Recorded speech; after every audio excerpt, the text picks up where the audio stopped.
Camera खाता अशरफ। थोड़ी देर पहले इलेक्शन कमीशन ऑफ इंडिया के तरफ से जम्मू कश्मीर में असेंबली के इंतखाबात का शेड्यूल अनाउंस हो चुका है। जम्मू कश्मीर के लोग बड़े अरसे से इस दिन का इंतज़ार कर रहे थे। 2018 के बाद यहाँ लोगों की अपनी हुकूमत थी नहीं और उसका खमियाजा भी हमने भुगता है। आज चलिए देर आए दुरुस्त आए, इलेक्शन कमीशन के तरफ से 3 फेजेस में इंतखाबात के तारीख का ऐलान हो चुका है और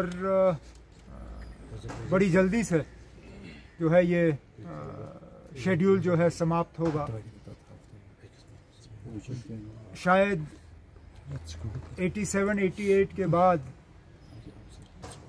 ये पहली मर्तबा है कि इतने कम अरसे के अंदर और इतने कम फेजेस में इलेक्शन जो हैं जम्मू कश्मीर में कराए जा रहे हैं।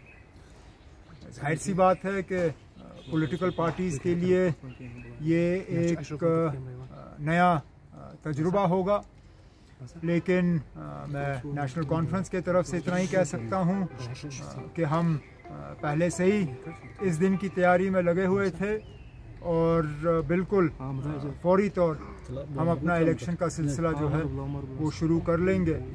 इसके साथ साथ इलेक्शन कमीशन ऑफ इंडिया की तरफ से अभी जो मैं उनका प्रेस कॉन्फ्रेंस सुन रहा था, उन्होंने फ्री और फेयर पोल्स पे बहुत जोर दिया। उन्होंने सिक्योरिटी को लेके किसी तरह की पॉलिटिक्स नहीं होनी चाहिए उसका जिक्र किया।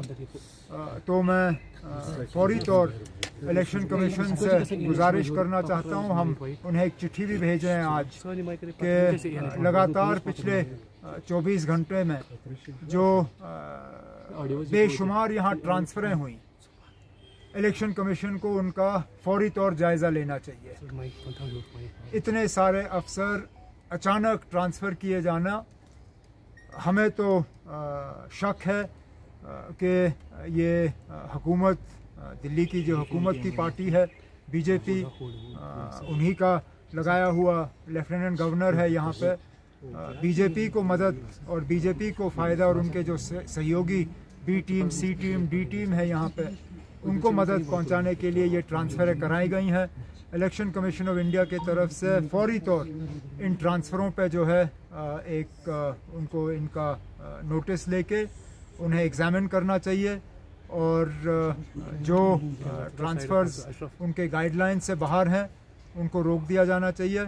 और इसी के साथ साथ जो पिछले 1-2 साल में मेन स्ट्रीम पॉलिटिकल पार्टीज़, खासकर वो जिन्होंने बीजेपी और बीजेपी के एजेंडा की मुखालफत की, हम लोगों की जो सिक्योरिटी कम की गई है, कुछ ऐसे लोग हैं जिनकी सिक्योरिटी पूरी तरह से पिछले दिनों विड्रॉ की गई, फौरी तौर इलेक्शन कमीशन के तरफ से इसमें ऑर्डर दिया जाना चाहिए और मेन स्ट्रीम जो non BJP allied political parties हैं उनकी सिक्योरिटी जो है फौरी तौर रिस्टोर की जानी चाहिए।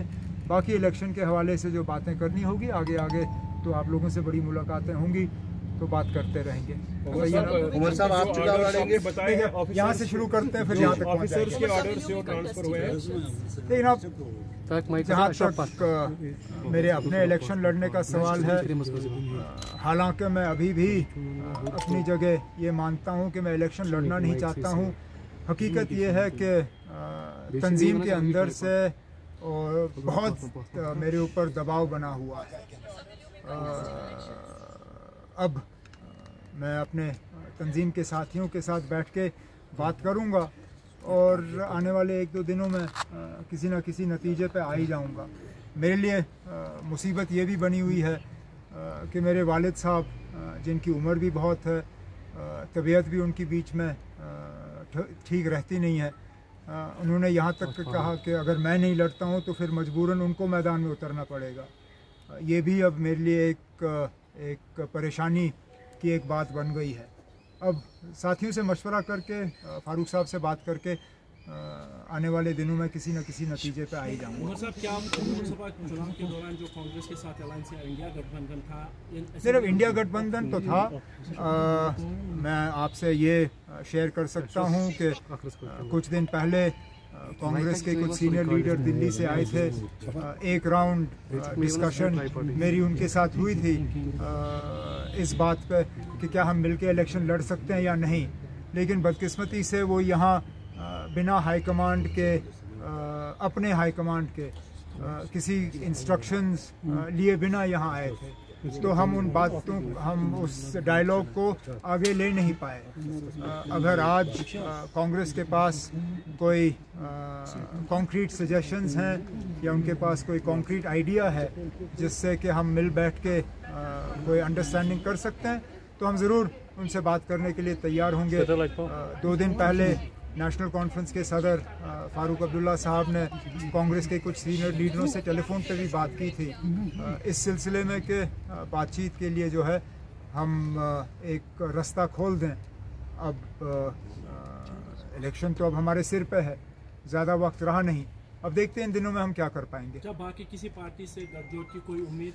ना, अब जिन पार्टियों ने हमारे खिलाफ पिछले दिनों में इलेक्शन लड़ा उनके साथ और जो उस इलेक्शन के बाद भी हमें गाली देने पे थके नहीं, उनके साथ शायद मुश्किल होगा, क्योंकि रिश्ता उनको ठीक करना था, बजाय ये कि वो रिश्ता ठीक करें उन्होंने रिश्ता और बिगाड़ा।